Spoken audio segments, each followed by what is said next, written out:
Itu tanda orang yang memiliki kebutuhan khusus. Faham?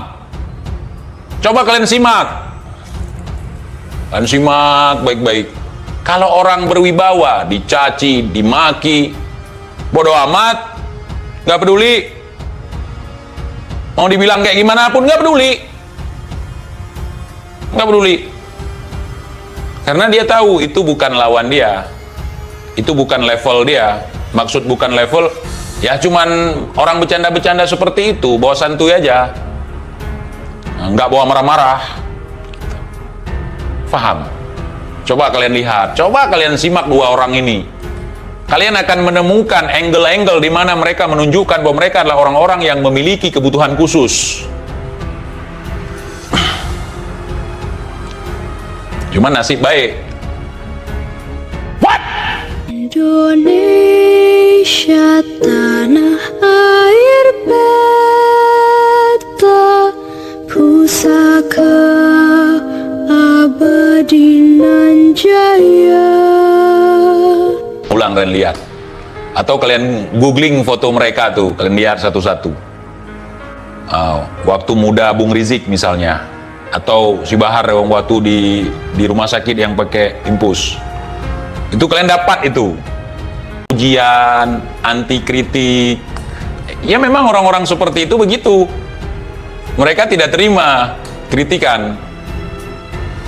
Coba kalian lihat, kalian pasti tahu untuk orang-orang yang gimana ya, memahami mikro ekspresi ya, mikro ekspresi. Bisa kalian lihat itu ekspresinya.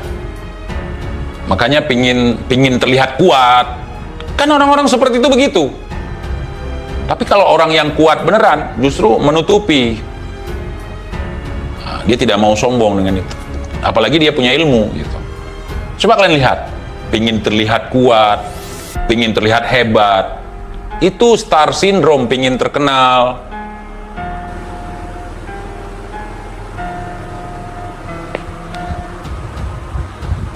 Saya fitnah bukan?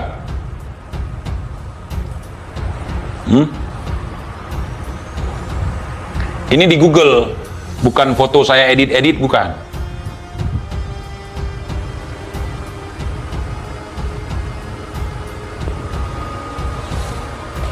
Bukan ODGJ, bukan. Menjelaskan. Misalnya orang kayak orang goblok, orang bego itu kan, dua kali dia ngomong sama kita, ekspresinya kan kita kebaca nih orang. Ini orang punya butuh perlakuan khusus misalnya. Coba kalian bayangin aja. Jadi kalian sesuaikan dengan sifat dan karakter mereka dalam kehidupan sehari-hari. Makanya saya nggak heran, cara merostingnya pun saya sesuaikan. Contoh, ketika saya bilang dia sering pakai lipstik, tiba-tiba jarang pakai lipstik kan? Karena awalnya dia dipuji dengan menggunakan lipstik. Ketika dia dijatuhkan ketika dia menggunakan lipstik. Nah, kalau bagi budak ini kualat. Mati lampu kualat. Diare kualat, batuk kualat.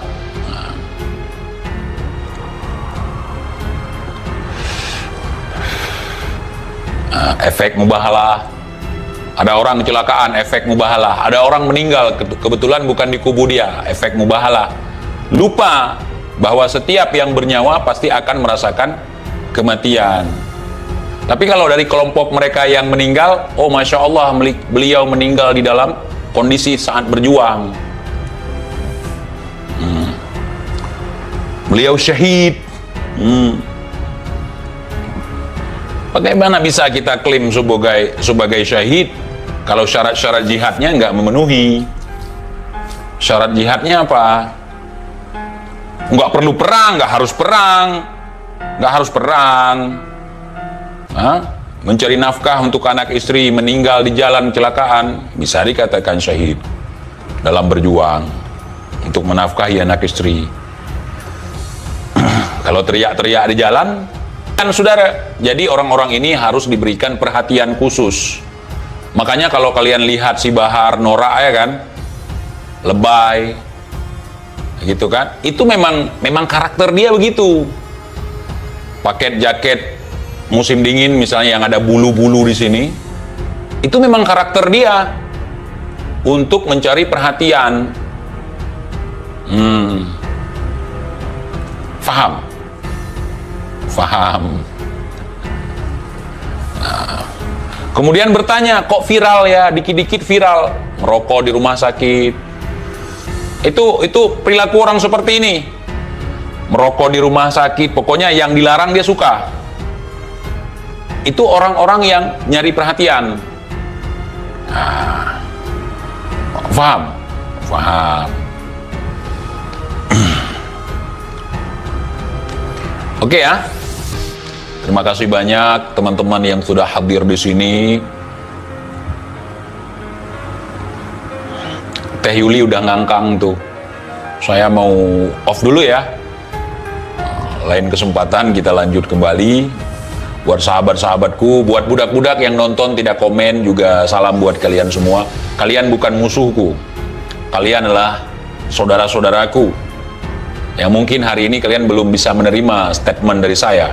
Insya Allah Ta'ala suatu saat jika kalian menggunakan akal sehat kalian untuk berpikir, maka insya Allah saya di sini tidak menyarankan siapapun kalian untuk membenci orang yang saya roasting, orang yang saya bahas. Kita perlu menyadarkan mereka, karena itu adalah bentuk cinta kita terhadap mereka. Bukan untuk membenci, apalagi sampai mendoakan supaya mereka hancur, enggak. Jangan. Sisipkan doa kalian, doa kita, ya. Ya Allah, ya Rabb, berikan kesadaran kepada Rizik, kepada Bahar. Jadilah manusia yang seutuhnya. Doakan begitu. TIJ mengatakan, makanya nggak heran, orang-orang gila pun sekarang jadi wali. Ada 3 hal kalau kita ketemu orang gila yang terlintas di pikiran kita. Yang pertama, untuk zaman sekarang nih, gara-gara doktrin ada 3 hal kalau melihat orang gila. Pertama, kalian akan berpikir kalau itu waliullah, nggak apa-apa untuk berhusnuzon, tapi jangan aneh-aneh. Yang kedua, kita akan berpikir bahwa itu adalah artis yang sedang buat konten prank, Baim Wong misalnya. Yang ketiga, kita akan menganggap bahwa orang itu adalah intel yang sedang menyamar. Betul tidak? Ujar TIJ. Berikan kesadaran ke si Bahar, berikan kesadaran ke si Rizik, supaya jangan narsistik seperti itu. Doakan mereka yang baik-baik. Doa kita bukan untuk menghancurkan. Mereka saudara kita. Mereka saudara kita. Bukan saudara saya, saudara kita. Karena saya kan bukan Bang Alawi.